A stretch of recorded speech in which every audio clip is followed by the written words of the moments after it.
Rương, bồ rót cầm chìl. Miên bồ rót cầm chìl phọt lệch mình nẹ rùa nơi khăn phô mùi. Cót tay rộp nơi vị thi psên thưa dạng mếch oi miên ha sầm rạp bò rịp hộp. Đôi mình chăm bạch không prăng thưa cao với tiếng ọ. Bực muối quạt cầm pôngแต่รกនៅឃើញមធ្យោបាយរកអាហារគាត់បានដើរដល់ចំការផ្លែប៉ោមមួយដោយឃ្លានខ្លាំងពេកគាត់ក៏សម្រេចចិត្តចូលលួចផ្លែប៉ោមខ្លះដើម្បីចំអែតក្រពះភ្លាមនោះម្ចាស់ចំការបានឃើញហើយដើរសម្ដៅមកកាន់គាត់បុរសកំជិលភ័យណាស់ក៏រត់គេចខ្លួនចូលក្នុងព្រៃមួយនៅជិតនោះ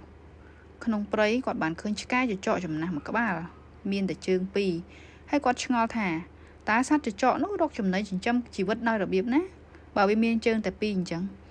គ្រាន់តែរត់គេចខ្លួនពីសត្រូវក៏ប្រហែលជាមិនផុតផងតែមើលទៅវាបែរជារត់លឿនយ៉ាងសប្បាយរីករាយ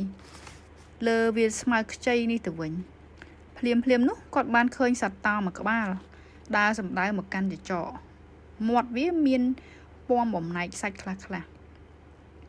បុរសកំជិលឃើញហើយក៏ភ័យយ៉ាងខ្លាំងប្រញាប់ប្រញាល់រត់ឡើងលើដើមឈើតែសត្វចចកមិនបានកិច្ចតាណាទេព្រោះវារត់មិនកើតហើយវាមុខជាសត្រូវមុខជាត្រូវคล้ายជាចំណីរបស់សត្វតោមិនខានឡើយអ្វីបែរខុសពីការគិតរបស់បុរសកំជិលសត្វតោនោះបានទម្លាក់សាច់ពីដុំដែលជាប់នឹងមាត់វាទៅឲ្យសត្វចចកឃើញបែបនេះបុរសកំជិលគិតថាព្រះចំជាលេងសើចមែនគាត់ចាប់ផ្ដើមឃើញថាព្រះតែងតែតាមជួយថែរក្សាគាត់ជានិច្ចហើយគាត់មានជំនឿយ៉ាងមុតមមថាព្រះប្រកាសជាប្រោសអ្វីគ្រប់យ៉ាងសម្រាប់គាត់ជាក់ជាមិនខានគិតរួចគាត់បានដើរចេញពីព្រៃហើយត្រាច់ចរទៅរកទីតាំងផ្សេងបន្ទាប់មកក៏អង្គុយរងចាំនរណាម្នាក់យកអាហារមកឲ្យគាត់ដូចដែលគាត់បានឃើញតោយកសាច់ឲ្យចចកដែរ2ថ្ងៃកន្លងផុតទៅ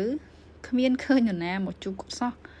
ដោយមិនអាចអត់ទ្រាំនឹងភាពស្រេកឃ្លានបានគាត់ក៏បានចាក់ចេញទៅកន្លែងផ្សេងទៀតតាមផ្លូវគាត់បានជួបនឹងព្រឹទ្ធាចារ្យចំណាស់ម្នាក់គាត់បានរៀបរាប់ពីដំណើររឿងទៅព្រឹទ្ធាចារ្យ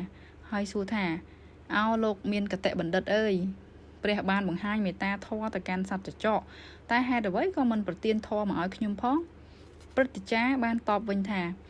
ពិតប្រាកដណាស់ព្រះពិតជាបានរៀបចំខ្សែជីវិតមនុស្សយើងគ្រប់គ្នារួចទៅហើយកូនក៏ស្ថិតក្នុងចំណោមខ្សែជីវិតមនុស្សទាំងនោះដែរប៉ុន្តែកូនប្រុសបានយល់ខុសព្រះមិនចង់ឲ្យកូនចូលយល់ខ្លួនថាខ្លួនឯងជាសត្វចចកនោះទេព្រះចង់ឲ្យកូនយល់ថាខ្លួនឯងគឺជាសត្វតោតម្លៃអប់រំគឺយើងតែងតែយល់ខុសអំពីរឿងមួយចំនួននៅក្នុងជីវិតព្រះនឹងចាប់ផ្ដើមរឿងរ៉ាវគ្រប់យ៉ាងប្រសិនបើ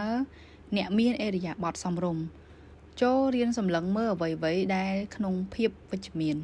ហើយសម្លឹងមើលខ្លួនឯងក្នុងភាពវិជ្ជមានឲ្យបានច្រើនបំផុតដើម្បីជួយឲ្យមនុស្សដែលលំបាកជាងខ្លួនកុំព្យាយាមស្វែងរកជំរើសណាដែលងាយស្រួលតែត្រូវបង្កើតជំរើសមួយសម្រាប់ខ្លួនឯង